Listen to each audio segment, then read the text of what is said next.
Hello everyone, welcome to chemistry world. आज की इस वीडियो में हम लोग ऑर्गेनोमेटेलिक कंपाउंड्स में मेटल कार्बोनिल्स के रिएक्शंस के बारे में बात करेंगे। ये हमारा ओएमसी का 5th वीडियो है। इससे पहले वाले वीडियो में हम लोग ने मेटल कार्बोनिल्स के बारे में बात किया था कि वो होते क्या हैं, उनके 18 इलेक्ट्रॉन रूल फॉलो करने का और उसमें जो बैक बॉन्डिंग पाया जाता है उस सबका क्या प्रोसेस है और बैक बॉन्डिंग पाए जाने की वजह से क्या क्या कॉन्सिक्वेंसेज होते हैं और कौन कौन से लिगेंड्स हैं जो बैक बॉन्डिंग को अफेक्ट करते हैं, वो सब हम लोग लास्ट वीडियो में देख चुके हैं। इस वीडियो में हम लोग बात करेंगे मेटल कार्बोनिल्स के रिएक्शंस के बारे में। मैंने आपको पहले भी बताया था कि CSIR नेट और गेट के नज़रिए से अगर देखा जाए तो OMC में मेटल कार्बोनिल्स एक इम्पॉर्टेंट टॉपिक है। ठीक है, तो इस वजह से मेटल कार्बोनिल्स पर फोकस हमें करना है, उसके रिएक्शंस कैसे होते हैं उनको समझना होगा और साथ ही साथ उनके रिएक्शंस में उनका जो बैक बॉन्डिंग होता है मेटल और कार्बोनिल के बीच में जो बैक बॉन्डिंग था जिसके बारे में हम लोग ने लास्ट वीडियो में देखा था। ठीक है, उस बैक बॉन्डिंग का क्या रोल होता है, उनके रेट ऑफ रिएक्शंस पर क्या फर्क पड़ता है, ये सब भी हमें इनके रिएक्शंस के साथ स्टडी करनी होती है। ठीक है, तो आज की वीडियो में इन सब के बारे में हम लोग बात करने वाले हैं। ठीक है, तो शुरू से आखिर तक इस वीडियो को देखिए, प्रॉपर नोट्स बनाइए। ठीक है, और डिटेल में जाकर के आप इसको पढ़िए। ठीक है, metal carbonyls generally substitution reaction show करते हैं। ठीक है, अब ये आखिर सब्स्टिट्यूशन रिएक्शन क्या है? सब्स्टिट्यूशन रिएक्शन जनरली हम सब्स्टिट्यूशन रिएक्शन के बारे में क्या जानते हैं कि एक न्यूक्लियोफाइल आएगा और लिविंग ग्रुप को हटाएगा और उसकी जगह ले लेगा। ठीक है, उसको रिप्लेस करके उसकी जगह लेगा, तो उसी को हम लोग क्या बोलते हैं? Substitution reaction. सपोज दैट कोई मेटल है और उसके साथ एक कार्बोनिल ग्रुप लगा हुआ है, ठीक है, CO लगा हुआ है और कोई लिगेंड लगा हुआ है। अब ये लिगेंड क्या है? ये स्पेक्टेटर लिगेंड होता है जिसके बारे में हमने मेटल कार्बोनिल्स वाले वीडियो में बात की थी। ठीक है, स्पेक्टेटर लिगेंड बैक बॉन्डिंग में पार्टिसिपेट नहीं करता है, ये बात ध्यान में रखना है। ठीक है, ये कोई भी स्पेक्टेटर लिगेंड है और मान लेते हैं कि कोई एक लिगेंड है जो अटैच होने को आ रहा है, वो है PR3 यानी फॉस्फीन का कोई एक लिगेंड है। ठीक है, तो ये जो फॉस्फीन है और ये जो CO ग्रुप है, हम देखेंगे इनका इलेक्ट्रॉन काउंट, जो कार्बोनिल है वो भी 2 इलेक्ट्रॉन का काउंट यानी कंट्रीब्यूशन करता है और जो PR3 है उसके पास भी, फास्फोरस के पास एक लोन पेयर है, तो ये भी 2 इलेक्ट्रॉन का कंट्रीब्यूशन करता है, यानी एक PR3 एक CO ग्रुप को रिप्लेस करेगा। ठीक है, ये इसे हटा रहा है, सब्स्टिट्यूट कर रहा है और इसकी जगह पर एक PR3 जो है वो अटैच हो जाएगा। ठीक, यहां पर जो इलेक्ट्रॉन काउंट वाली बात बताएं वो इसलिए जरूरी है कि इलेक्ट्रॉन काउंट जो है वो सेम होना चाहिए। ठीक है, अगर ये 18 इलेक्ट्रॉन रूल को फॉलो कर रहा है यानी इसके आउटर मोस्ट शेल में 18 इलेक्ट्रॉन है, तो ये भी इलेक्ट्रॉन काउंट करने पर 18 इलेक्ट्रॉन आना चाहिए। ठीक है, और यहां पर ये जानना बहुत जरूरी है कि कौन सा लिगेंड हम रिएक्शन के लिए ला रहे हैं और वो कितने इलेक्ट्रॉन का कंट्रीब्यूशन करेगा। ठीक है, जैसे यहां पर PR3 2 इलेक्ट्रॉन का है और CO भी 2 इलेक्ट्रॉन का, तो एक PR3 एक CO को डिस्प्लेस करेगा। ठीक है, तो यही आपका सब्स्टिट्यूशन रिएक्शन है कि लिगेंड आएगा और कार्बोनिल ग्रुप को हटाएगा और उसकी जगह पर अटैच हो जाएगा। ठीक है, लेकिन ये जो सब्स्टिट्यूशन रिएक्शन का मैकेनिज्म है ये 3 टाइप से यहां पर पाया जाएगा। ठीक है, एक आपका है एसोसिएटिव मैकेनिज्म फॉलो करेगा, दूसरा डिसोसिएटिव मैकेनिज्म और तीसरा क्या है हमारे पास? Interchange mechanism. ठीक है, तो तीनों को बारी बारी से देखेंगे और तीनों में देखेंगे कि फर्क क्या होता है। ठीक है, सबसे पहले हम लोग बात करने जा रहे हैं डिसोसिएटिव मैकेनिज्म की। ठीक है, डिसोसिएटिव मैकेनिज्म, डिसोसिएटिव मैकेनिज्म का मतलब होता है कि पहले बॉन्ड ब्रेक होगा। ठीक है, पहले बॉन्ड ब्रेक होकर के CO ग्रुप बाहर निकलेगा, तब जाकर के वो लिगेंड अटैच करेगा। यानी जैसे अभी हमने एक जो रिएक्शन देखी थी, ठीक, मान लीजिए PR3 से। ठीक, तो सबसे पहले स्टेप में क्या करना है कि CO ग्रुप को बाहर निकालना है, यानी सबसे पहले स्टेप में CO बाहर निकलेगा। ठीक, और फिर उसके अगले स्टेप में PR3 ये अटैच अब होगा, यानी ये इस तरीके से बना। यानी डिसोसिएटिव मैकेनिज्म में हो क्या रहा है कि पहले मेटल और कार्बोनिल ग्रुप का बॉन्ड ब्रेक होगा, बॉन्ड ब्रेक होकर के CO निकल जाएगा, तब जाकर के PR3 उसकी जगह यानी उसकी पोजीशन को ऑक्युपाई करेगा। ठीक है, नया बॉन्ड बनाएगा। यहां पर डिसोसिएटिव मैकेनिज्म में जरूरी यह है कि ये 18 इलेक्ट्रॉन का होना चाहिए, ठीक है। तो जब ये 3 इलेक्ट्रॉन था तो ये जब CO ग्रुप निकल गया यानी 2 इलेक्ट्रॉन की कमी हुई, तो ये कितने इलेक्ट्रॉन को फॉलो कर रहा है, 16 इलेक्ट्रॉन को, ठीक है। अब फिर उसके बाद Pr3 अटैच हो गया यानी 2 इलेक्ट्रॉन का कंट्रीब्यूशन, फिर से वो कितने में हो गया, 18 इलेक्ट्रॉन, ठीक है। यानी इलेक्ट्रॉन काउंट फाइनल प्रोडक्ट में तो सेम होना चाहिए, लेकिन पहले ये 18 से 16 होता है, फिर 16 से 18 होता है, ठीक है। ये ध्यान में रखना है डिसोसिएटिव मैकेनिज्म में, ठीक है। यानी पहले बॉन्ड ब्रेक होगा। अच्छा, जब बॉन्ड ब्रेक हो रहा है यानी इसमें हम लोग बॉन्ड ब्रेक पहले करते हैं, तो बॉन्ड ब्रेक में क्या होता है कि हमें एनर्जी की रिक्वायरमेंट होती है, यानी यहां पर एनर्जी की रिक्वायरमेंट है।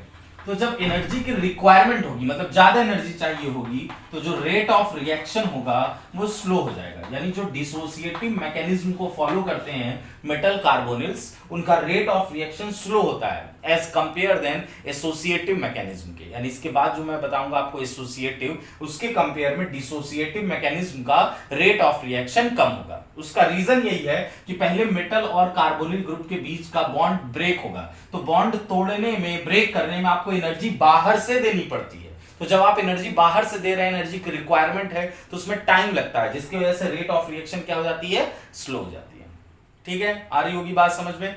अब यहां पर एक पॉइंट और आपको ध्यान में रखना है डिसोसिएटिव मैकेनिज्म में, कि 18 इलेक्ट्रॉन को फॉलो करना चाहिए। यानी जो 18 इलेक्ट्रॉन को मेटल कार्बोनिल्स, ऐसे मेटल कार्बोनिल्स जो 18 इलेक्ट्रॉन को फॉलो करते हैं, वो जनरली आपको डिसोसिएटिव मैकेनिज्म करते हुए दिखाई देंगे, ठीक है। अब इसके बाद हम लोग देखते हैं एसोसिएटिव मैकेनिज्म। लेकिन यहां पर एक पॉइंट और मैं आपको बताते चलता हूं। Suppose that octahedral metal carbonyls हैं, तो ऑक्टाहेड्रल मेटल कार्बोनिल्स में कोऑर्डिनेशन नंबर कितना होता है, कोऑर्डिनेशन नंबर 6 होता है, ठीक है। ऑक्टाहेड्रल में 6 लिगेंड अटैच होते हैं, ठीक है। तो यहां पर आप देखिए एक बॉन्ड पहले ब्रेक होता है, यानी एक CO निकल रहा है, तो कोऑर्डिनेशन नंबर जब 6 है, एक CO निकल जाएगा, तो फिर से उसका कोऑर्डिनेशन नंबर कितना हो जाएगा, 5, ठीक। लेकिन फिर से दोबारा एक लिगेंड अटैच हो रहा है, यानी फिर से उसका कोऑर्डिनेशन नंबर कितना हो जाएगा, 6 हो जाएगा, ठीक है। तो डिसोसिएटिव मैकेनिज्म अगर ऑक्टाहेड्रल कॉम्प्लेक्स का हो रहा है, तो शुरुआत में तो उसका कोऑर्डिनेशन नंबर 6 रहता है, एक लिगेंड निकलने पर वो 5 में हो जाएगा, फिर से एक लिगेंड अटैच हो जाएगा तो 6 हो जाएगा, ठीक है। ये पाथ फॉलो करेगा। अब आइए देखते हैं एसोसिएटिव मैकेनिज्म क्या होता है। अब बात करते हैं एसोसिएटिव मैकेनिज्म की। देखो भाई, एसोसिएटिव मैकेनिज्म में होता क्या है, जैसे नाम से मालूम चल रहा है कि पहले कोई चीज अटैच होगी। सपोज दैट कोई स्पेक्टेटर लिगेंड लगा है मेटल से, और यहां पर CO ग्रुप है, ठीक है। तो पहले वाले स्टेप में क्या होगा कि जो लिगेंड है, मान लेते हैं Pr3, ठीक है, वो Pr3 पहले मेटल के साथ अटैच हो जाएगा बिना कोई लिगेंड या कार्बोनिल ग्रुप बाहर निकले, ठीक है। बिना कोई कार्बोनिल ग्रुप बाहर निकले, ये जो लिगेंड रिएक्शन करने के लिए आ रहा है वो इसके साथ अटैच हो गया। अब इसी एक स्टेप में एक पॉइंट समझते हैं। अगर ये 18 इलेक्ट्रॉन को फॉलो कर रहा होता, फॉलो करने वाला स्पीसीज है या मेटल कार्बोनिल है, तो Pr3 कैसे अटैच हो गया। इसका मतलब है कि जनरली 18 इलेक्ट्रॉन वाले जितने भी स्पीसीज हैं, मेटल कार्बोनिल्स हैं, वो एसोसिएटिव मैकेनिज्म को फॉलो नहीं करेंगे, ठीक है। यानी ये कैसे होने चाहिए, 16 इलेक्ट्रॉन फॉलो करने वाले होने चाहिए, ठीक है। जो 16 इलेक्ट्रॉन को फॉलो करते हैं मेटल कार्बोनिल्स, जनरली वही एसोसिएटिव मैकेनिज्म को भी फॉलो करेंगे, ठीक है। क्योंकि अभी यहाँ 16 इलेक्ट्रॉन है, तो अब Pr3 के साथ अटैच होकर के ये कितने में कन्वर्ट हो गया, 18 इलेक्ट्रॉन में, ठीक है। यानी 2 इलेक्ट्रॉन का कंट्रीब्यूशन बढ़ा, तो इसी को बोलते हैं एसोसिएटिव। पहले आने वाला जो ग्रुप है, इंटरिंग ग्रुप है या लिगेंड है, वो मेटल के साथ अटैच होगा, एसोसिएट होगा। उसके बाद वाले स्टेप में कार्बोनिल ग्रुप जो होता है वो डिसोसिएट होता है, यानी CO को बाहर निकाल देंगे, तो LNMPr3। और मैंने स्टार्टिंग में ही बताया था कि इलेक्ट्रॉन काउंट रिएक्टेंट और प्रोडक्ट में सेम होने चाहिए। स्टार्टिंग अगर हमने 16 इलेक्ट्रॉन से किया है, तो देखिए लास्ट में भी हमें 16 इलेक्ट्रॉन ही मिला। इसी को बोलते हैं एसोसिएटिव मैकेनिज्म। तो यहाँ पर बॉन्ड पहले ब्रेक नहीं किया जा रहा है, यहाँ पर क्या हो रहा है, बॉन्ड बन रहा है। तो आपको मालूम है कि जब बॉन्ड का फॉर्मेशन होता है तो उस वक्त एनर्जी रिलीज होती है, ठीक है। आप लोग अपने लैंग्वेज में ये पॉइंट लिखिएगा जरूर कि जब बॉन्ड का फॉर्मेशन हुआ मेटल और Pr3 के बीच में, तो एनर्जी रिलीज हुई। तो जो एनर्जी रिलीज हुई वही एनर्जी इस मेटल और CO के बॉन्ड को ब्रेक करने में यूज हो जाती है। यही रीजन है कि इनका रेट ऑफ रिएक्शन, ठीक है, डिसोसिएटिव मैकेनिज्म के कंपेयर में काफी ज्यादा हो जाता है, ठीक है। फास्ट रेट ऑफ रिएक्शन होता है, ठीक है, ज्यादा होता है। क्यों? क्योंकि वो एनर्जी तुमको बाहर से देनी नहीं पड़ रही है, बॉन्ड बनने में एनर्जी रिलीज हुई, वही एनर्जी बॉन्ड ब्रेक होने में काम आ जाती है। ठीक है, क्लियर? उम्मीद है आपके पॉइंट समझ में आया होगा। 16 इलेक्ट्रॉन से 16 इलेक्ट्रॉन, ठीक है, यही है आपका एसोसिएटिव मैकेनिज्म। अब इसके बाद हम लोग बात करने वाले हैं इंटरचेंज मैकेनिज्म की। इंटरचेंज मैकेनिज्म, देखिए सब में तो आपका सब्स्टिट्यूशन ही हो रहा है, ठीक है, लेकिन सब्स्टिट्यूशन के कुछ तरीके हैं। पहला हमने डिसोसिएटिव तरीका देखा, दूसरा एसोसिएटिव, तीसरा इंटरचेंज है। इंटरचेंज मैकेनिज्म क्या कहती है कि जब लीविंग ग्रुप और इंटरिंग ग्रुप दोनों एक साथ, ठीक है, प्रोसेस हो रहा हो, ठीक है, लीव करने वाला निकल रहा हो और अटैच करने वाला अटैच भी हो रहा हो, दोनों काम एक साथ हो रहा हो, तो ऐसे मैकेनिज्म को ही हम लोग इंटरचेंज मैकेनिज्म कहते हैं। ठीक है, जैसे सपोज दैट ये कार्बोनिल ग्रुप लगा हुआ है, ठीक, और यहां पर कोई लिगेंड है आपका, सपोज दैट PR3 ले लेते हैं, ठीक, PR3। अब क्या काम होगा कि CO ग्रुप बाहर भी निकल रहा होगा और PR3 उसी वक्त मेटल से अटैच भी हो रहा होगा। यानी हम कुछ इसको इस तरीके से दिखा सकते हैं, मेटल है और यहां पर हम PR3 का बॉन्ड बना दे रहे हैं, PR3, ठीक, और CO ग्रुप, ठीक, और इसके साथ आपका क्या लगा हुआ है, कोई स्पेक्टेटर लिगेंड लगा हुआ है। ठीक, तो आप देख रहे हैं कि CO निकल भी रहा है, रिलीज भी हो रहा है, और यहां पर ये जो PR3 है वो अटैच भी हो रहा है। तो ऐसे स्टेट को हम लोग क्या बोलते हैं, ट्रांजिशन स्टेट, यानी ये आपका ट्रांजिशन स्टेट हो गया, या इसी को हम लोग कंसल्टेड मैकेनिज्म भी तो बोलते हैं। कंसल्टेड मैकेनिज्म पेरिसाइक्लिक रिएक्शन में आपने सुना होगा, ठीक है। कंसल्टेड मैकेनिज्म का मतलब है बॉन्ड का ब्रेक होना और बॉन्ड का फॉर्मेशन एक ही सिंगल स्टेप में जब होता है, ठीक है। तो यहां पर सिंगल स्टेप में हो रहा है, फिर उसके बाद ट्रांजिशन स्टेट के बाद CO ग्रुप पूरी तरीके से कंप्लीटली बाहर निकल जाएगा, और साथ ही साथ हमारा जो PR3 ग्रुप है, यानी कोई भी लिगेंड इसके जगह पर हो सकता है, मैंने जनरली एक एग्जांपल लिया, ठीक है, वो आपका अटैच हो गया और यहां पर सब्स्टिट्यूशन भी हो गया। ठीक है, तो सब्स्टिट्यूशन हुआ ना, देखो CO ग्रुप बाहर निकल गया, ठीक है, लेकिन ये काम एक ही स्टेप में हुआ, इसलिए इसको हम लोग इंटरचेंज मैकेनिज्म कह देते हैं। ठीक है, पहले ही बॉन्ड ब्रेक हो जाए फिर लिगेंड अटैच हो तो डिसोसिएटिव हो जाएगा। ठीक है, पहले आने वाला लिगेंड जो है वो अटैच हो जाए फिर उसके बाद बॉन्ड ब्रेक हो मेटल और कार्बोनिल ग्रुप का, तो ये एसोसिएटिव मैकेनिज्म हो गया। तो 3 फॉर्मेट इसके हो गए। ठीक है, आई बात समझ में। अब इसके बाद कुछ हम लोग इसके क्वेश्चंस या कुछ रिएक्शंस देखेंगे, जिससे मेटल कार्बोनिल के रिएक्शंस के बारे में हमें और आइडिया लगेगा और ये समझ में आएगा कि मेटल कार्बोनिल्स कैसे बिहेव करता है। एक इंपॉर्टेंट रिएक्शन डिस्कस करते हैं, उससे कुछ और आपको पता चलेगा। जैसे हमने लिया निकिल टेट्रा कार्बोनिल, ठीक है, NiCO4, और सबसे पहले इसका हम रिएक्शन मान ले कर रहे हैं PME3, या कोई जनरल ले लेते हैं PR3। ठीक है, पहले इसके इलेक्ट्रॉन काउंट कर लीजिए। निकिल जो होता है वो 10th ग्रुप में है, यानी आउटर मोस्ट सेल में 10 इलेक्ट्रॉन होगा, और कार्बोनिल ग्रुप 2 इलेक्ट्रॉन का कंट्रीब्यूशन करता है, तो 4 × 2 आपका 8 हो गया, और ये टोटल हो गया 18 इलेक्ट्रॉन। ठीक है, अब क्योंकि आप मैकेनिज्म को समझ चुके हैं, तीनों टाइप के मैकेनिज्म को, तो मैं एक ही स्टेप में आपको करके दिखाता हुआ चलता हूं। करना क्या है, यहाँ पर एक CO ग्रुप को निकालना है और एक PR3 ऐड करना है। ठीक है, यानी हम निकाल रहे हैं आपका PR3 ग्रुप अटैच कर रहे हैं और CO ग्रुप एक निकाल रहे हैं, तो फाइनली आपका हो गया निकिल CO का होल थ्राइस एंड PR3। ठीक है, अब यहां पर आप इलेक्ट्रॉन काउंट कर लीजिए। ठीक, एक CO निकला और उसकी जगह पर एक PR3 आ गया, यानी इलेक्ट्रॉन काउंट में कोई चेंजेस नहीं आया, फिर से 18 इलेक्ट्रॉन। अब यहां पर हमने एक और PR3 लिया, ठीक, और ये वाली जो पहली स्टेप की रिएक्शन थी उसमें हमने मान लिया कि रेट कांस्टेंट K1 है। इस रिएक्शन का रेट कांस्टेंट हमने K1 ले लिया, और यहां पर रेट कांस्टेंट हम K2 ले रहे हैं। यहां पर भी वही काम करेंगे, CO ग्रुप निकालेंगे और PR3 अटैच कर देंगे। ठीक है, तो फाइनली हमारा हो जाएगा ये, यहां से लिख देते हैं फिर, निकिल एंड CO का होल ट्वाइस PR3 का होल ट्वाइस, यानी फिर से देखिए 18 इलेक्ट्रॉन, क्योंकि एक CO निकला है तो उसकी जगह पर एक PR3 आया भी है, यानी इलेक्ट्रॉन काउंटिंग में कोई फर्क नहीं।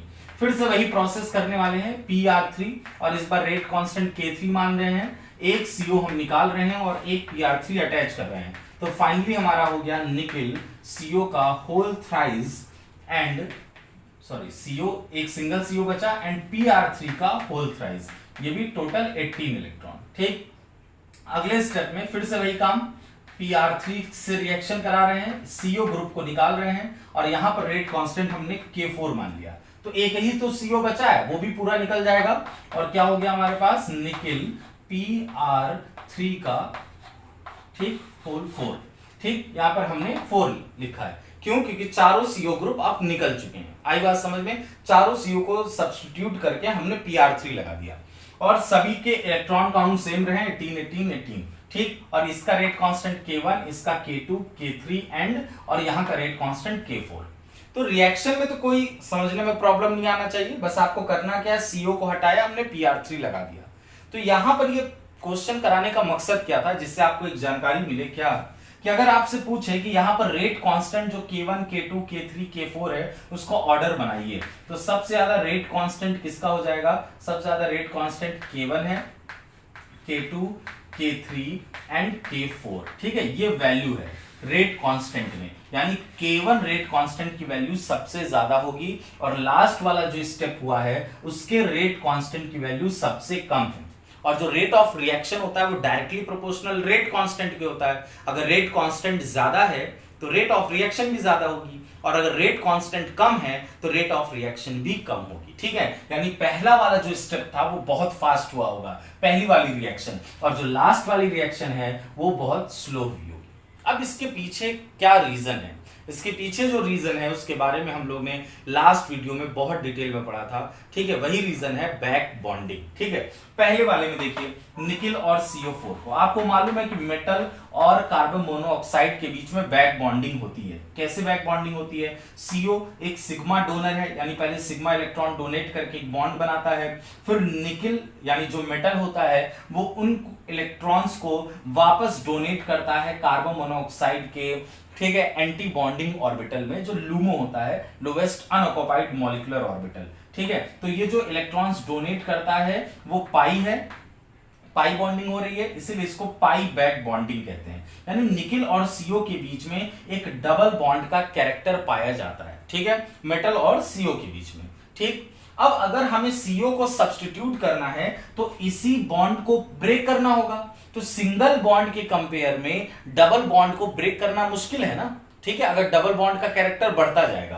तो यहां पर कोई स्पेक्टेटर लिगेंड नहीं लगा हुआ है जो इसकी बैक बॉन्डिंग को बढ़ाए। लेकिन अगर आप पहले स्टेप के कंपेयर में दूसरे पर आ जाइए, अगर Pr3 में लगा दूं, ठीक है, Pr3, ध्यान से देखिएगा, तो जो फास्फोरस होता है उसके पास लोन पेयर होता है, और यहां पर जो एल्काइल ग्रुप्स लगे हुए हैं, एल्काइल ग्रुप का काम क्या होता है? ये प्लस आई इफेक्ट शो करते हैं। प्लस आई इफेक्ट शो करने का मतलब वो फास्फोरस पर इलेक्ट्रॉन डेंसिटी को बढ़ा देंगे। तो जब फास्फोरस पर इलेक्ट्रॉन डेंसिटी बढ़ेगा तो फास्फोरस इलेक्ट्रॉन्स निकिल को डोनेट करेगा, तो इस मेटल पर इलेक्ट्रॉन डेंसिटी बढ़ेगी, और जब मेटल पे इलेक्ट्रॉन डेंसिटी बढ़ेगी तो वो कार्बन मोनोऑक्साइड को और ज्यादा इलेक्ट्रॉन डोनेट करके बैक बॉन्डिंग में ज्यादा से ज्यादा पार्टिसिपेट करेगा, यानी इसकी बैक बॉन्डिंग और स्ट्रांग होती जाएगी, ठीक है। बैक बॉन्डिंग स्ट्रांग होने का मतलब है कि इनका डबल बॉन्ड का कैरेक्टर बढ़ता जाएगा।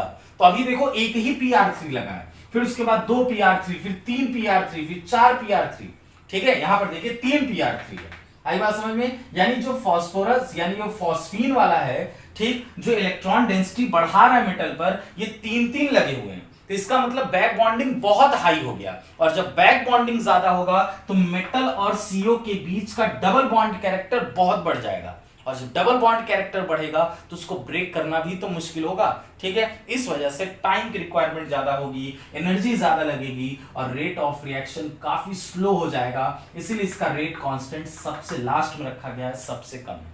इसकी बैक बॉन्डिंग सबसे कम है क्योंकि इसमें कोई ऐसा लिगेंड नहीं है जो इसकी बैक बॉन्डिंग को बढ़ाए, ठीक है, जितना था उतना ही है, लेकिन यहां से आपका बैक बॉन्डिंग को बढ़ाने वाले जो लिगेंड्स हैं वो लगना स्टार्ट हो गए हैं, जिससे बैक बॉन्डिंग बढ़ेगी, डबल बॉन्ड कैरेक्टर बढ़ेगा और रेट ऑफ रिएक्शन स्लो हो जाएगी। तो ये था आपका इसका रीजन, ठीक है, बैक बॉन्डिंग ही इसका रीजन है। क्लियर? आई होप आपको ये कॉन्सेप्ट समझ में आया होगा, ठीक है। बैक बॉन्डिंग के बारे में और ज्यादा जानने के लिए आप मेरा लास्ट वीडियो देख सकते हैं, ठीक है, और उसको समझ करके पढ़ करके फिर आप इसे देखेंगे तो ज्यादा और अच्छे ढंग से समझ में आएगा। एक ऑक्टाहेड्रल कॉम्प्लेक्स लेंगे CrCO का होल 6, ठीक है, यानी क्रोमियम से 6 CO ग्रुप लगे हुए हैं, ठीक, कार्बोनिल ग्रुप, यानी मेटल कार्बोनिल है ये, और वो भी ऑक्टाहेड्रल है। सबसे पहले हम इसका Pr3 से रिएक्शन करा रहे हैं, ठीक। तो जब आप रिएक्शन कराएंगे तो किसी एक CO को हटाते हैं, मान लेते हैं इस CO को हमने सब्स्टिट्यूट किया और इसकी जगह पर Pr3 लगा दिया, ठीक है। बाकी CO को अपनी जगह पे बना देते हैं। फिर इसके बाद फिर से हम Pr3 से रिएक्शन कराते हैं। तो अब कहां का CO हटा है, ठीक है। मान लेते हैं हम यहां का हटाने की कोशिश करें, तो क्या यहां का CO बाहर निकल पाएगा? नहीं, ये गलती नहीं करनी है, ठीक है। यहां के CO को हम डिस्प्लेस नहीं कर सकते। क्यों नहीं कर सकते? क्योंकि देखो ये वाला जो यहां पर क्रोमियम है, सॉरी, और यहां पर ये जो कार्बन मोनोऑक्साइड है, ये ठीक अपोजिट है किसके? Pr3 के। यानी ये जो Pr3 क्रोमियम से स्पेक्टेटर लिगेंड लगा हुआ है, ये क्रोमियम की इलेक्ट्रॉन डेंसिटी को बढ़ाएगा, और जब क्रोमियम की इलेक्ट्रॉन डेंसिटी बढ़ेगी तो क्रोमियम और इस CO के बीच की जो बैक बॉन्डिंग है, ठीक है, वो भी इंक्रीज करेगी, और बैक बॉन्डिंग बढ़ने की वजह से इसका आप डबल बॉन्ड कैरेक्टर बढ़ जाएगा, जिसकी वजह से इस बॉन्ड को ब्रेक करना मुश्किल होगा, ठीक है। यानी यहां पर आपका बैक बॉन्डिंग इंक्रीज कर रहा है, और बैक बॉन्डिंग बढ़ने से बॉन्ड स्ट्रेंथ बढ़ जाती है, ठीक है, क्योंकि वहां पर डबल बॉन्ड का कैरेक्टर आ जाता है। तो बॉन्ड स्ट्रेंथ बढ़ेगा तो इसको हम डिस्प्लेस नहीं कर सकते। तो एक काम करते हैं, इसके बगल वाले को डिस्प्लेस कर लें, ठीक है। तो जब बगल वाले को डिस्प्लेस करेंगे तो हम यहाँ पे लिख सकते हैं Pr3, और एक Pr3 यहां पर हो गया, और फिर carbonyl group carbonyl group carbonyl group, ठीक है, और एक यहां कर दिया। क्लियर? सपोज दैट एक बार और Pr3 से हम रिएक्शन कराना चाहें, तो इसके अपोजिट वाले यानी इसके सामने वाले को तो नहीं डिस्प्लेस कर सकते। फिर Pr3 के सामने ये CO है, इसको भी डिस्प्लेस नहीं कर सकते, क्योंकि यहां पर भी बैक बॉन्डिंग इन्वॉल्वमेंट आ जाएगा, ठीक है। तो हम क्या करते हैं, लाइन से जैसे एक ये हटाया, एक ये हटाया, एक इसको भी हटा देते हैं, ठीक है। तो इसको हटा करके जो कंपाउंड बनेगा काफी स्टेबल बन जाएगा, ठीक है, और फेवर भी करेगा, ठीक है। क्यों फेवर करेगा अभी आपको अपने आप समझ में आ जाएगा, जिसको कोऑर्डिनेशन कंपाउंड का थोड़ा सा भी आइडिया होगा और जिसने उसका आइसोमेरिज्म पढ़ा होगा, ठीक, तो आपको समझ में आ रहा होगा। देखो ये फेसियल बन गया ना, एक ही फेस पर तीनों लिगेंड्स साथ में लगे हुए हैं, Pr3 Pr3 Pr3, ठीक है, ये फेसियल कंपाउंड हो गया, ठीक। तो ये स्टेबिलिटी इसकी बढ़ गई, ठीक है, ये ज्यादा फेवरेबल हो गया।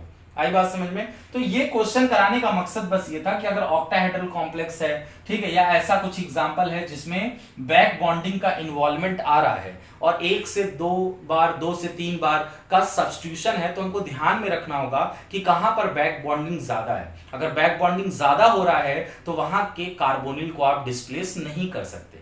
आई बात समझ में? बस यही मकसद था इस क्वेश्चन को कराने का, ठीक है। आइए आगे और भी कुछ एग्जांपल्स देखते हैं जिससे हमें और मेटल कार्बोनिल्स के बारे में समझ में आएगा। अब इन कुछ रिएक्शंस को सॉल्व करते हैं। देखो भाई, यहाँ पर मोलिब्डेनियम और 6 कार्बोनिल ग्रुप लगा हुआ है और अलग अलग लिगेंड के साथ उसके रिएक्शन दे रखे हैं।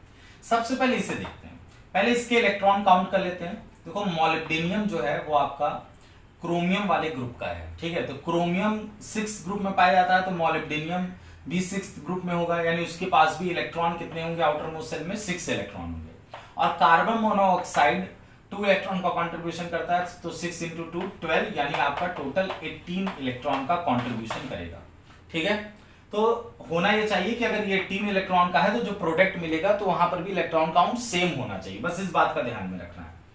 अब मान लीजिए पहले इस लिगेंड को हम देखते हैं, तो आपको क्या दिख रहा है? 1 2 3 4, यानी आपको ये क्या है? ब्यूट 1,3 डाइईन, ठीक है, ये आपका कंपाउंड है, ठीक। इसके साथ रिएक्शन हो रही है, तो एक कार्बन मोनोऑक्साइड 2 इलेक्ट्रॉन का कंट्रीब्यूशन करता है, लेकिन यहां पर ये जो लिगेंड लगा हुआ है आप देख रहे होंगे, ये पूरा एक पाई बॉन्ड और ये पूरा एक पाई बॉन्ड, ठीक है। तो कितने इलेक्ट्रॉन का कंट्रीब्यूशन करेगा? 1 2 3 4, टोटल 4 इलेक्ट्रॉन का कंट्रीब्यूशन करेगा, ठीक है। इस बात को समझिए, ये 4 इलेक्ट्रॉन का कंट्रीब्यूशन कर रहा है, तो 4 इलेक्ट्रॉन का मतलब कितने कार्बोनिल ग्रुप? 2 कार्बोनिल ग्रुप, ठीक है। तो यहां से 2 कार्बोनिल ग्रुप जो डिस्प्लेस होंगे, ठीक है, मोलिब्डेनियम, और यहां पर आप लिखेंगे CO4, ठीक।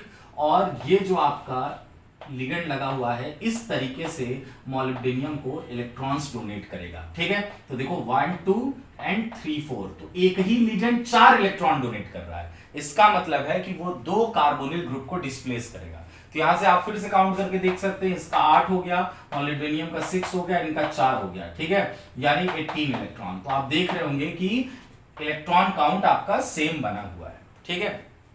अब ये क्या है? DPPM, ठीक। इसके बारे में भी हम जब OM से स्टार्ट किए थे तो इसका फुल फॉर्म और इसका पूरा स्ट्रक्चर बताए थे, फिर से बना लेते हैं। देखो 2 फास्फोरस लगाइए और यहां पर आपको क्या करना है, उस फास्फोरस पर 2 मिथाइल ग्रुप लगा लीजिए, ठीक है, मिथाइल ग्रुप, और एक कार्बन बीच में रखेंगे, फिर से फास्फोरस और उसके साथ 2 मिथाइल ग्रुप लग गया, ठीक है। तो ये आपका हो गया क्या, सॉरी पीपीएम है ना, मिथाइल ग्रुप नहीं लगाएंगे, यहाँ फिनाइल ग्रुप लगाएंगे, फिनाइल ग्रुप, ठीक है। यहां पर भी आपका क्या हो जाएगा, फिनाइल ग्रुप, ठीक है। अब इसका नाम क्या हो गया, full form diphenyl phosphine methane, ठीक है, डाइफिनाइल फॉस्फीन मीथेन। देखो ये कार्बन है ना, इसको मीथेन बोल रहे हैं, ठीक है, आई बात समझ में। अब यहां पर देखिए ये कितने इलेक्ट्रॉन का कंट्रीब्यूशन करता है, यहां पर जो फास्फोरस है उसका एक लोन पेयर और यहां पर जो फास्फोरस है उसका लोन पेयर, यानी टोटल ये भी 4 इलेक्ट्रॉन का कंट्रीब्यूशन कर रहा है। तो 4 इलेक्ट्रॉन का मतलब होता है 2CO ग्रुप बाहर निकलेगा, यहां पर भी 2CO ग्रुप बाहर निकला था, ठीक है। और ये चारों इलेक्ट्रॉन डोनेट करा दीजिए मॉलिब्डेनियम को, और कितने CO ग्रुप हमने बाहर निकाले, 2, तो बचे कितना, 4, ठीक है। आप इसका भी इलेक्ट्रॉन काउंट करके देखेंगे तो कितना हो जाएगा, 18, ठीक। अब यहां पर देखिए ये बेंजीन रिंग है, तो बेंजीन रिंग में आपको 3 पाई बॉन्ड दिख रहा है, 3 पाई बॉन्ड का मतलब है कि वो 6 पाई इलेक्ट्रॉन का कंट्रीब्यूशन करेगा, ठीक है, आई बात समझ में, 6 इलेक्ट्रॉन का। तो 6 इलेक्ट्रॉन का मतलब कितने CO ग्रुप, 3 CO ग्रुप, एक CO ग्रुप में 2 इलेक्ट्रॉन, तो 3 में 6, ठीक है। तो ये पूरा बेंजीन 3 CO ग्रुप को डिस्प्लेस कर देगा। तो फाइनली इसको किस तरीके से बनाएंगे, CO6 था पहले, 3 निकल गए तो CO3 बचा, मेटल और आपका बेंजीन रिंग इस तरीके से दिखा दीजिए, और इनके तीनों पाई बॉन्ड से इलेक्ट्रॉन डोनेट करते हुए इस तरीके से हम कोऑर्डिनेशन बॉन्ड से दिखा देंगे, ठीक है। यहां पर बस इस सारे क्वेश्चंस को करने का हमारा मकसद यही है कि आप समझ जाएं कि लिगेंड किस तरीके से CO को डिस्प्लेस कर रहा है, ठीक है, इलेक्ट्रॉन काउंट बराबर होना चाहिए।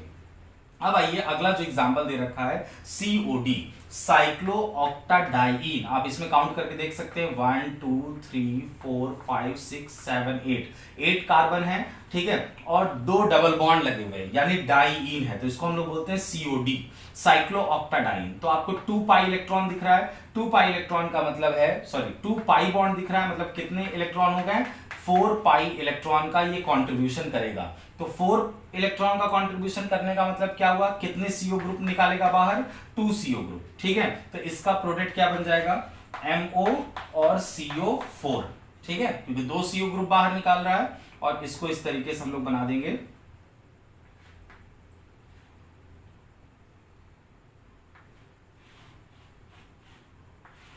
ठीक है, इस तरीके से कुछ बना देंगे, यहां पर पाई बॉन्ड और ऐसे इलेक्ट्रॉन्स का डोनेशन दिखा देंगे, ठीक है। तो ये 2-3 जो रिएक्शन है इसको देख करके पढ़ करके आपको समझ में आ रहा होगा कि लिगेंड्स किस तरीके से CO ग्रुप को डिस्प्लेस करते हैं, ठीक है। अब इसके बाद एक और क्वेश्चन देखते हैं अच्छा सा, CP ग्रुप आप जानते होंगे, CP लिगेंड जिसको हम लोग साइक्लोपेंटाडाइइनाइल बोलते हैं, ठीक है। तो जो CP है साइक्लोपेंटाडाइइनाइल, ठीक, वो रूम टेम्परेचर पर डाइमर फॉर्म में रहता है, ठीक है, वो रूम टेम्परेचर पर हमेशा डाइमर फॉर्म में एग्जिस्ट करता है। तो उसका डाइमर फॉर्म देखते हैं, और फिर मैं ये बात आपको बता क्यों रहा हूं, एक क्वेश्चन आया है, उस क्वेश्चन में आपको इस कॉन्सेप्ट का यूज मिले। CP ग्रुप यानी साइक्लोपेंटाडाइइनाइल, ये हो गया, ठीक है। ये क्या होता है, रूम टेम्परेचर पर, एट रूम टेम्परेचर, ठीक, ये डाइमर फॉर्म में एग्जिस्ट करता है, डाइमर फॉर्म, ठीक है। तो इसका पहले डाइमर फॉर्म देख लीजिए, डाइमर फॉर्म इसका इस तरीके से बनता है, ठीक, ये आपने बना लिया, एक यहां पर पाई बॉन्ड लगा लीजिए और इसके साथ एक,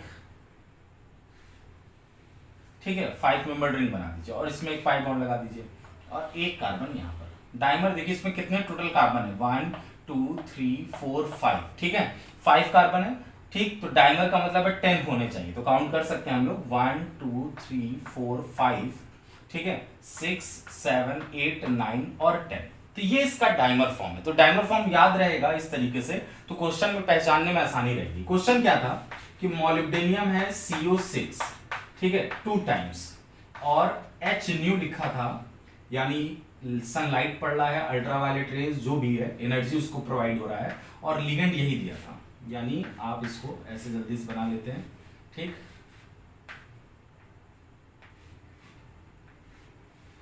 ठीक है, ये आपको लिगेंड दे रखा है, ये रिएक्शन आपको कंप्लीट करना है। तो इसके पीछे कॉन्सेप्ट क्या है कि आप ये देखकर समझेंगे, अगर आपको ये बात पहले से पता थी तो ये स्ट्रक्चर देखकर समझ में आ जाना चाहिए कि ये सीपी का डाइमर फॉर्म है, और अगर उसको हमने एनर्जी प्रोवाइड की, हीट प्रोवाइड की, सनलाइट प्रोवाइड किया, तो क्या हो जाएगा, वो फिर से किस फॉर्म में एग्जिस्ट करने लगेगा, मोनोमर फॉर्म में, यानी अपने सिंगल फॉर्म में एग्जिस्ट करेगा। यानी उस पर लाइट पड़ते ही, एनर्जी मिलते ही वो फिर से अपना सीपी यानी साइक्लोपेंटाडाइनाइल सिंगल फॉर्म में आ चुका है। ठीक है, डाइमर से वो ब्रेक होकर के 2CP हमको मिल जाएंगे। तो इसका मतलब है कि इस रिएक्शन में होने क्या वाला है कि यहां पर देखिए 2 मॉलिब्डेनियम है, तो एक एक जो लगे हुए हैं ये सीपी एक एक मॉलिब्डेनियम के साथ अटैच कर देंगे। यानी प्रोटेक्ट किस तरीके से बनेगा, एक मॉलिब्डेनियम से CO6 है ना, तो आप CO3 और फिर मॉलिब्डेनियम CO3, ठीक है, इस तरीके से आपने दिखा दिया, और इस मॉलिब्डेनियम से आपने सीपी को अटैच कर दिया।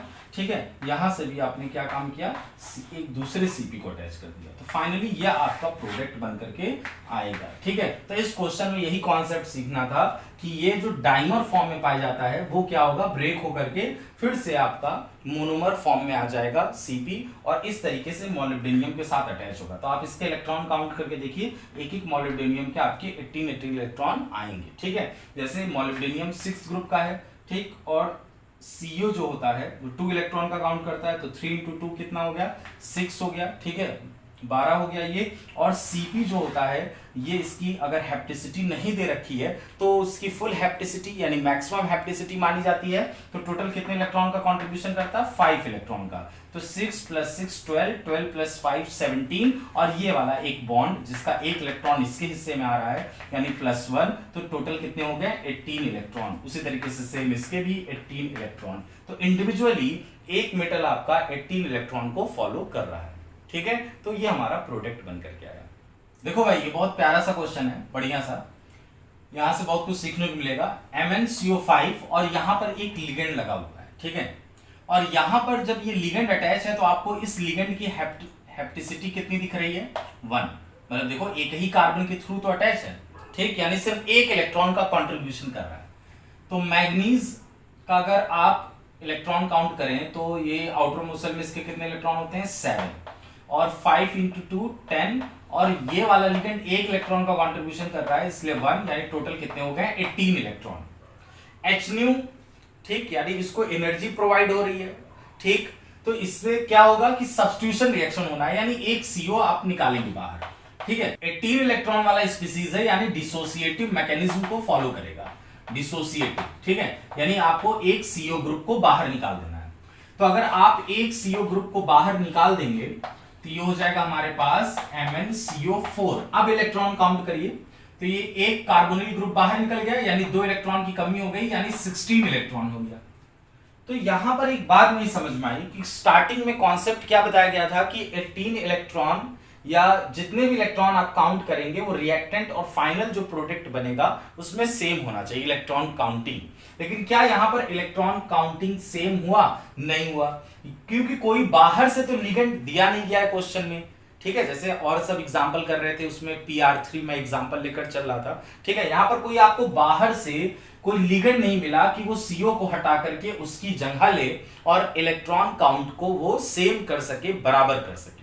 ठीक है, तो इस यहां पर एक पॉइंट आपको ये समझना होगा कि ये जो स्पेक्टेटर लिगेंड लगा हुआ है वो किस टाइप का है। आप देखेंगे ये फ्लक्सोनियल लिगेंड है। फ्लक्सोनियल लिगेंड का मतलब ऐसे लिगेंड जो अपनी हेप्टिसिटी को चेंज कर सकते हैं। ठीक है, अगर ये अपने पाई बॉन्ड का इस्तेमाल करे तो इसकी हेप्टिसिटी 1 से लेकर के क्या हो सकती है, इसकी हेप्टिसिटी 3 हो सकती है। ठीक है, यानी एक इलेक्ट्रॉन का कंट्रीब्यूशन था, अब वो 3 इलेक्ट्रॉन में चेंज हो जाएगा, यानी 3 कार्बन एटम से बदल सकता है अगर वो इस पाई बॉन्ड का यूज करे। ठीक है, यानी यहां पर हम इसकी हेप्टिसिटी बदलेंगे और इसको कुछ इस तरीके से लिख रहे हैं। ठीक है, देखो भाई, ये जो पाई बॉन्ड है, इस पाई बॉन्ड के थ्रू ये दोनों कार्बन इसके साथ अटैच हो जाएंगे और 4 कार्बोनिल ग्रुप को आप लगाए रखिए। अब इसका इलेक्ट्रॉन काउंट करिए, मैग्नीज का 7, कार्बोनिल ग्रुप का 8, इस कार्बन के थ्रू 1 इलेक्ट्रॉन और यहां के थ्रू कितने इलेक्ट्रॉन हो गए, 2 इलेक्ट्रॉन, 2 and 1 3।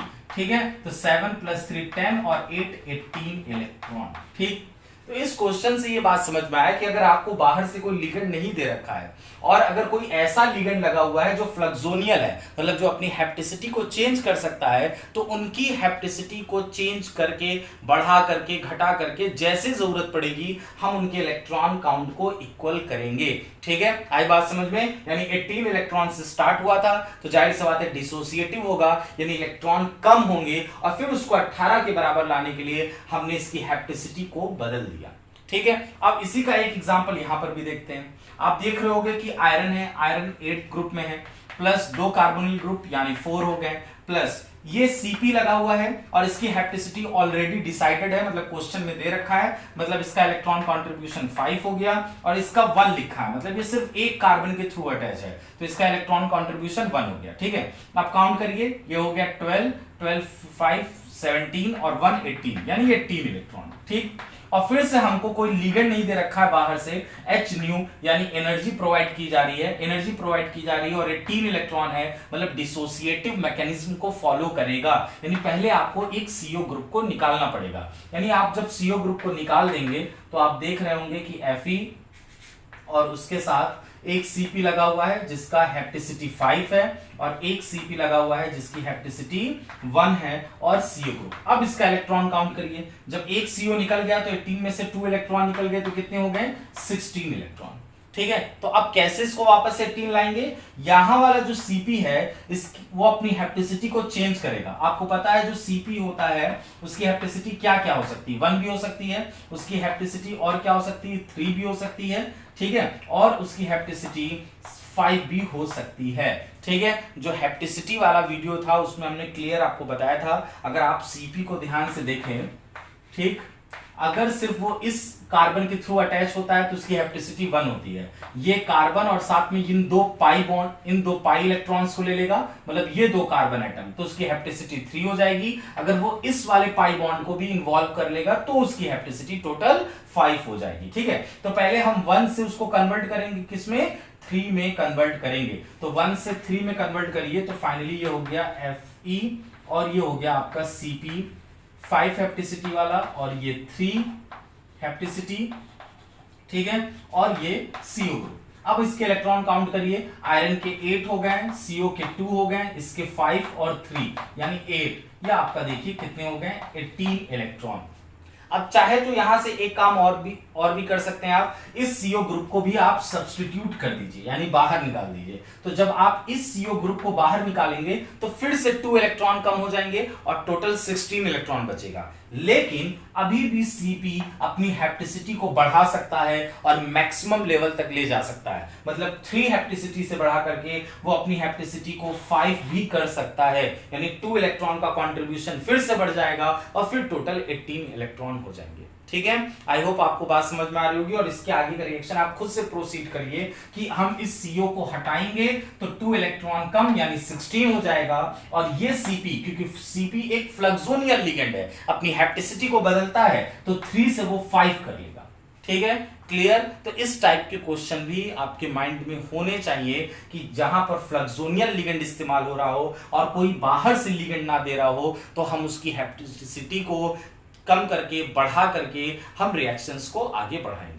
अभी तक जो हम लोग ने क्वेश्चन देखे वो सब डिसोसिएटिव मैकेनिज्म से थे। ठीक है, अब जो क्वेश्चन देखने वाले हैं वो एसोसिएटिव मैकेनिज्म के थ्रू देखेंगे। ठीक है, तो अगर आप देखें ये जो कॉम्प्लेक्स दे रखा है इसका पहले इलेक्ट्रॉन काउंट करिए। Cp इसकी हैप्टिसिटी दे नहीं रखी, मतलब मैक्सिमम मानना है, मतलब 5 इलेक्ट्रॉन का कॉन्ट्रीब्यूशन। आयरन का 8 इलेक्ट्रॉन होता है, कार्बन मोनोऑक्साइड 2 इलेक्ट्रॉन और ये देखो एक कार्बन के थ्रू अटैच है, मतलब यहाँ पर 1 इलेक्ट्रॉन का कंट्रीब्यूशन।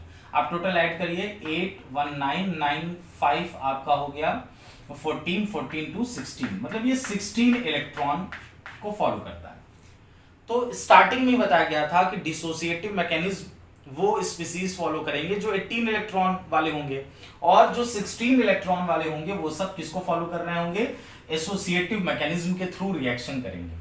तो देखो एसोसिएटिव के थ्रू कैसे करते हैं, क्या था एसोसिएटिव मैकेनिज्म का पहला स्टेप? उसके पहले स्टेप में ये होता था कि बिना CO ग्रुप को हटाए, ठीक है, दूसरा जो आने वाला लिगेंड है उसको हम अटैच कर लेते हैं। ठीक है, यानी पहले बॉन्ड ब्रेक नहीं करना है, पहले बॉन्ड को अटैच करना है। तो अभी तो कोई लिगेंड आपको दिख नहीं रहा है ना, ठीक है, सिर्फ HNU लिखा है, तो हम किस लिगेंड को अटैच करें?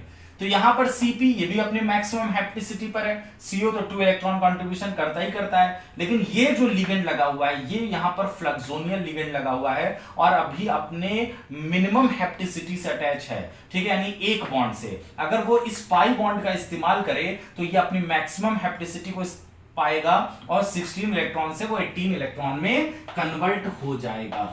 एसोसिएटिव मैकेनिज्म का मतलब ही है कि पहले लिगेंड को अटैच करना है, तब जाकर के मेटल और कार्बोनिल ग्रुप के बॉन्ड को ब्रेक करके CO को डिस्प्लेस करना है। तो इसको हम इस तरीके से लिख सकते हैं, ठीक है, इसको हमने इस तरीके से लिखा, ठीक।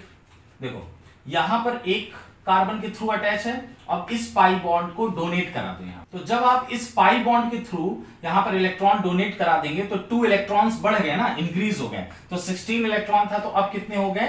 18 इलेक्ट्रॉन हो गए, ठीक है। अब इसके बाद हमको क्या करना है कि रिएक्टेंट और जो फाइनल प्रोडक्ट बनेगा उसका इलेक्ट्रॉन काउंट सेम होना चाहिए। ये तो 16 है और ये तो 18 है और अभी तो सब्स्टिट्यूशन हुआ नहीं, तो सब्स्टिट्यूशन क्या करना है? अब एसोसिएटिव का अगला स्टेप क्या होता है? जब लिगेंड अटैच हो जाए तब जाकर के आप CO ग्रुप को बाहर निकालिए, और जब आप CO ग्रुप को बाहर निकाल लेंगे तो फाइनल प्रोडक्ट हमारा ये बनेगा Fe और इसके साथ अटैच है ये, ठीक है। और फिर से 2 इलेक्ट्रॉन निकल गए बाहर यानी CO ग्रुप के साथ, और 18 से ये फिर से क्या हो गया? 16 इलेक्ट्रॉन। तो आप देख रहे होंगे कि इलेक्ट्रॉन काउंट क्या है आपका? सेम भी हो गया और एसोसिएटिव मैकेनिज्म को भी ये फॉलो कर रहा है, यानी उन्हीं सारे स्टेप को हमने यूज किया है। तो इस तरीके से एसोसिएटिव मैकेनिज्म का यूज करके रिएक्शन को आगे प्रोसीड करना है, ठीक है।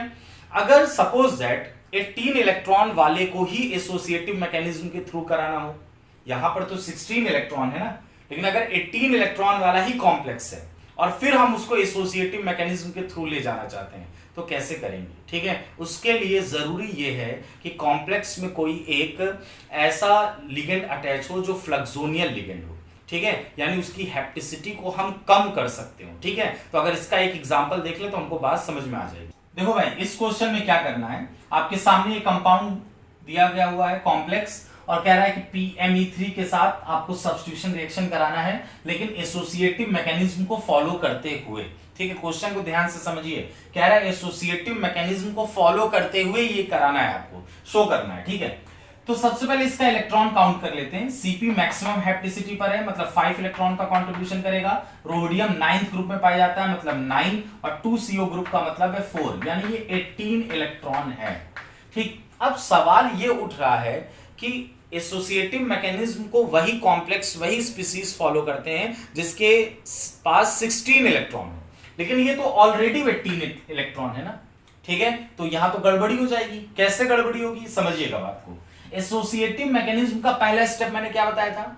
बॉन्ड का फॉर्मेशन। पहला स्टेप ये है बॉन्ड का फॉर्मेशन, यानी PME3 को आपको रोडियम से अटैच कर देना होगा बिना किसी को डिस्प्लेस किए। तो अगर आप PME3 को रोडियम से अटैच कर देंगे तो PME3 2 इलेक्ट्रॉन का कंट्रीब्यूशन करता है, तो 18 + 2 कितने हो गए? 20 इलेक्ट्रॉन, जो कि पॉसिबल नहीं हो पाएगा, ठीक है, जो कि पॉसिबल नहीं है, ऐसा नहीं हो सकता। इस वजह से अब हम यहां पर क्या करें, ठीक है। तो यहां पर यह ऑप्शन होता है कि अगर कोई कॉम्प्लेक्स जिसके पास 18 इलेक्ट्रॉन ऑलरेडी हैं और अगर वो एसोसिएटिव के थ्रू आप रिएक्शन कराना भी चाहते हैं तो उसमें एक ऐसा लिगेंड होना चाहिए जो कि फ्लक्सोनियल हो, ठीक है, और साथ ही साथ उसकी हैप्टिसिटी को हम कम भी कर सकें। तो देखो ये फ्लक्सोनियल लिगेंड होता है Cp, और यहां पर इसकी हैप्टिसिटी मैक्सिमम 5 है। तो अगर हम इसको 5 से 3 कर दें, तो अगर 5 से 3 कर देंगे तो ये 18 से 16 इलेक्ट्रॉन में कन्वर्ट हो जाएगा, ठीक है। यानी Cp को हम कुछ इस तरीके से दिखा रहे हैं, रोडियम, ठीक है। देखो Cp में डबल बॉन्ड होता है, ठीक है, 2 डबल बॉन्ड पाए जाते हैं, एक ये और एक ये। तो हम एक बॉन्ड, ये जो कार्बन है इसके थ्रू रोडियम यहां अटैच है, और साथ ही साथ इस पाई इलेक्ट्रॉन को हम डोनेट करा देंगे। तो अब आप देख रहे होंगे कितने इलेक्ट्रॉन का कंट्रीब्यूशन, एक ये हो गया और एक इलेक्ट्रॉन और एक इलेक्ट्रॉन ये, मतलब ये 2 पाई इलेक्ट्रॉन, यानी इसको 2 इलेक्ट्रॉन सिंपल लिखते हैं, और एक इलेक्ट्रॉन ये, यानी अब इसकी हैप्टिसिटी 3 है और ये 3 इलेक्ट्रॉन डोनेट कर रहा है। अब CO ग्रुप और CO ग्रुप, यानी अब इसके पास कितने इलेक्ट्रॉन हो चुके हैं? 16 इलेक्ट्रॉन हो गए। आई बात समझ में? अब 16 इलेक्ट्रॉन है, तो अब हम क्या काम कर सकते हैं कि बिना CO को हटाए, क्योंकि हमने इलेक्ट्रॉन कम कर लिया है, अब हम इस PMe3 ग्रुप को, ठीक है, हम इस रोडियम से अटैच करा देंगे। ठीक है, तो जब आप अटैच कराएंगे तो फाइनली क्या बनेगा,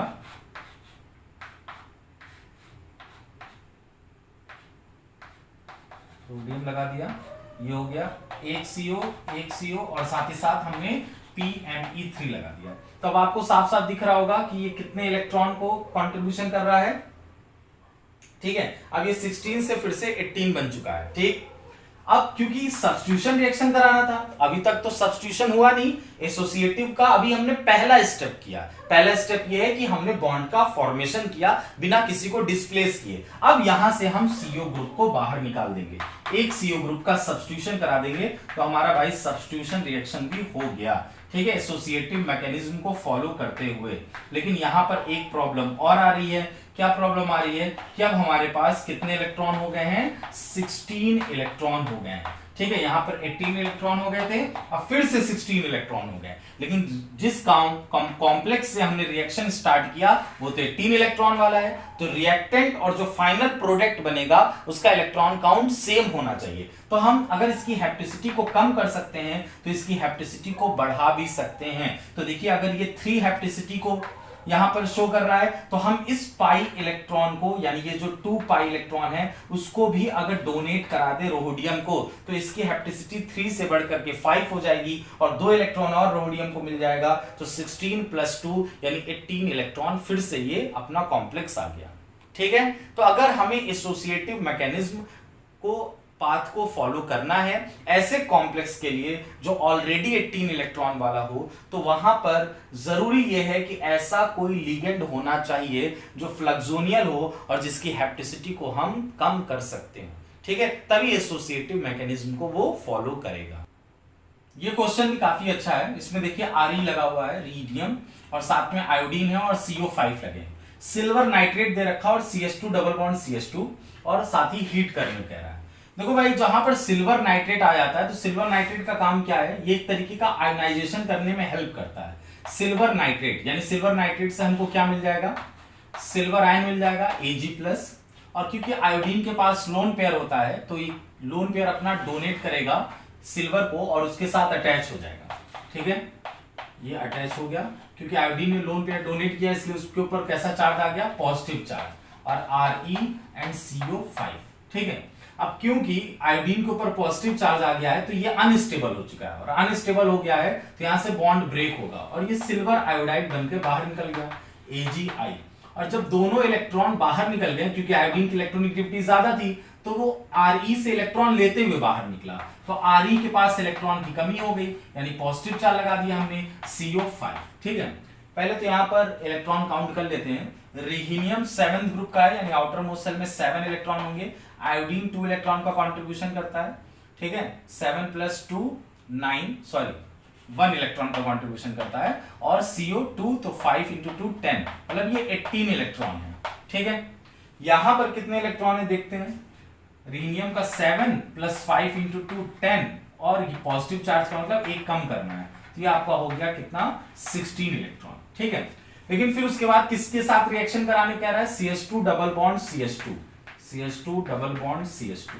ठीक है, क्योंकि उनके पास पाई बॉन्ड है, यानी 2 पाई इलेक्ट्रॉन्स हैं, तो ये 2 पाई इलेक्ट्रॉन्स के थ्रू रिहीनियम के साथ अटैच हो जाएंगे, यानी रिहीनियम को अपना 2 इलेक्ट्रॉन का कंट्रीब्यूशन देंगे। ठीक है, तो ये फाइनली कॉम्प्लेक्स हमारा बनकर के आएगा।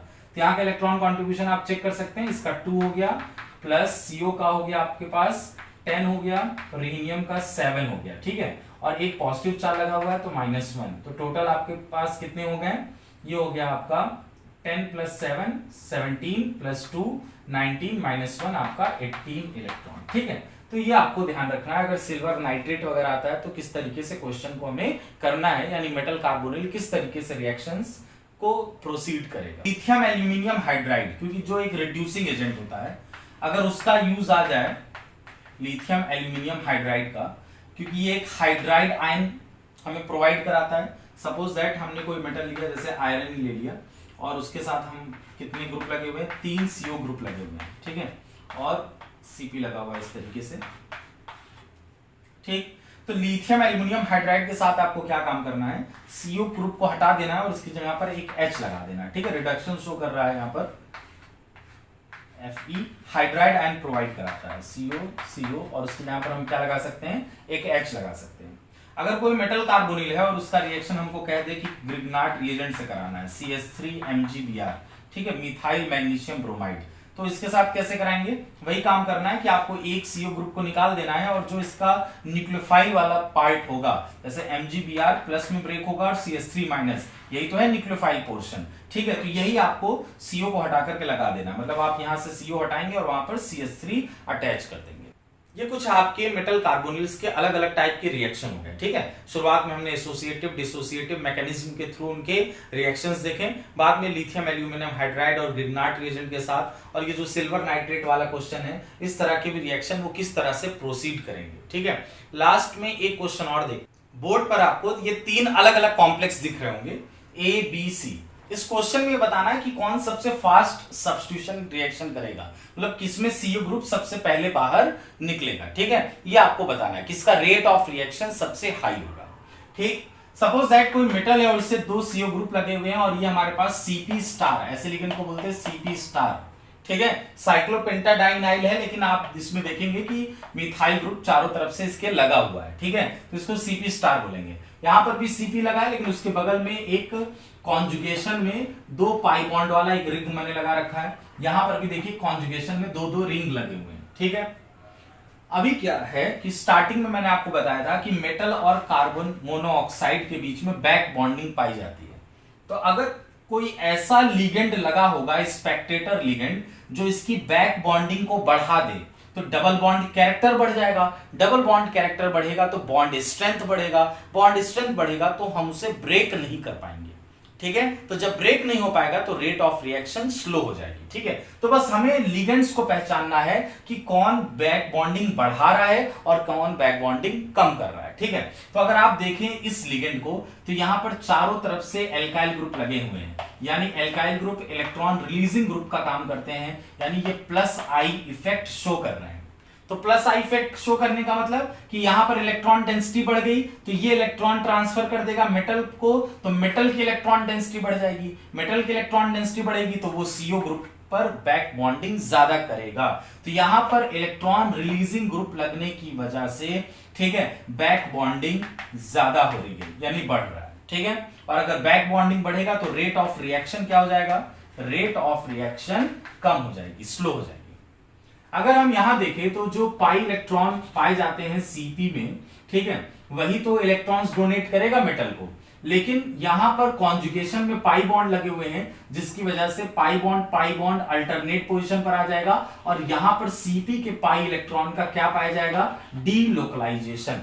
ठीक है, तो जब डीलोकलाइजेशन पाया जाएगा मतलब इलेक्ट्रॉन Cp के पास पूरी तरीके से नहीं है, वो और कहीं पर भी बटे हुए हैं। ठीक है, उनका डीलोकलाइजेशन चल रहा है, जो कि पूरी तरीके से मेटल को प्रोवाइड नहीं हो रहा है, और जब मेटल पर इलेक्ट्रॉन डेंसिटी बढ़ेगी नहीं तो वो CO को भी प्रोवाइड नहीं करेगा, तो बैक बॉन्डिंग कम हो जाएगा, यानी यहां पर बैक बॉन्डिंग डिक्रीज कर रही है। ठीक है, यहां पर देखें तो यहां पर 2 रिंग लग गए साइड में, यानी इधर भी डीलोकलाइजेशन हो रहा है, इधर भी डीलोकलाइजेशन हो रहा है, यानी डबल डीलोकलाइजेशन। इसका मतलब Cp पर इलेक्ट्रॉन डेंसिटी बहुत कम होगी, तो Cp पर जब इलेक्ट्रॉन डेंसिटी कम होगी तो मेटल पर इलेक्ट्रॉन डेंसिटी कम होगी, मेटल पर इलेक्ट्रॉन डेंसिटी कम होगी तो बैक बॉन्डिंग सबसे कम पाया जाएगा C वाले में, और जितना बैक बॉन्डिंग कम होगा मेटल और CO के बीच में बॉन्ड उतना ही वीक होगा, जल्दी टूटेगा, जल्दी ब्रेक होगा, और सब्स्टिट्यूशन रिएक्शन उतना ही फास्ट करेगा। तो इसका मतलब है कि रेट ऑफ रिएक्शन C का सबसे ज्यादा होगा, यानी हम अगर ऑर्डर बनाए C का, फिर उसके बाद B का, और लास्ट में हम A का बनाए। ठीक है, क्योंकि A में बैक बॉन्डिंग सबसे ज्यादा मिली है, जिसका इस रेट ऑफ रिएक्शन सबसे कम हो जाएगा। ठीक है, तो ये था फाइनली आपका मेटल कार्बोनिल्स के कुछ रिएक्शन और बैक बॉन्डिंग का उनके रिएक्शंस पर क्या इफेक्ट पड़ेगा, वो भी मैंने आपको यहाँ पर क्लियरली समझा दिया। ठीक है, आई होप आपको इस वीडियो से काफी हेल्प मिलेगी मेटल कार्बोनिल्स को समझने में। अब पढ़िए, रिवाइज करिए, ठीक है, और टाइम टू टाइम आप नए नए क्वेश्चंस भी लगाते जाइए, ठीक है। और CSIR नेट जून जो होने वाला है उसके लिए कुछ अलग से पढ़ने का टाइम नहीं है आपके पास। जितना आप पढ़ चुके हैं उसी को बार बार रिवाइज करिए, ठीक है, जिससे जो फॉर्मूले हैं, जो कॉन्सेप्ट हैं, वो हमारे माइंड में पूरी तरीके से बैठ जाए। और फिर उसके बाद जो CSIR नेट दिसंबर होगा उसके लिए जो बच्चे तैयारी कर रहे हैं वो अपना एक प्लान बना लें, ठीक है, और उसी प्लानिंग के साथ तैयारी करें, ठीक है। आज के लिए इतना काफी है।